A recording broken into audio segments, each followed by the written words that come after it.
Things that glow in the dark can be pretty fun.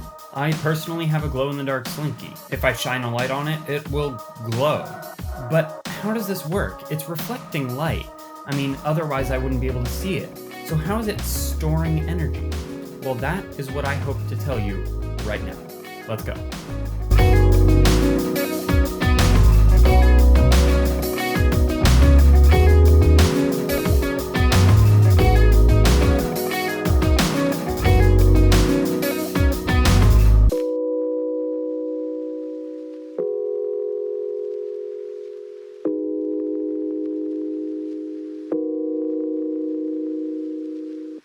What is commonly known as glow in the dark is really just a phenomena called phosphorescence. Phosphorescence means it basically takes light of a shorter wavelength and stores it, and then it re-emits the energy as light of a longer wavelength. Think of it as a battery that can take in UV light and then put out light that we can see.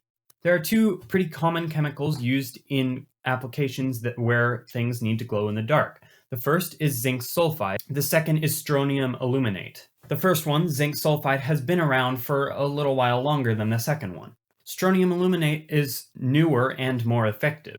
The two things that these chemicals have in common is that they're able to take in UV light and then put it back out as green light. Why green? Because the manufacturers want it to be green.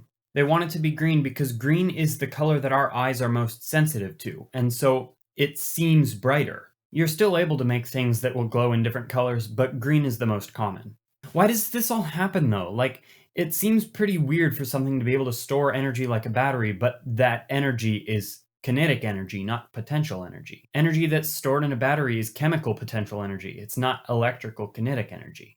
Basically what happens is when UV light hits the molecule, the electrons of that molecule, since the different atoms are sharing electrons, they're sharing in a certain way that makes the electron have a little more energy than it normally does. The technical term for this is it is excited. Because the electron is excited, it has a little more energy than it normally does, and it wants to put that back out as something else rather than keep it there. When it puts the light back out, it is actually visible light rather than UV light, which we can't see. If you have a UV light for some reason, such as if you're using UV cure epoxy, then you can use that to charge your glow-in-the-dark applications a lot faster. I've seen a chart where it says it only takes 3 or 4 minutes to fully charge something with a UV light.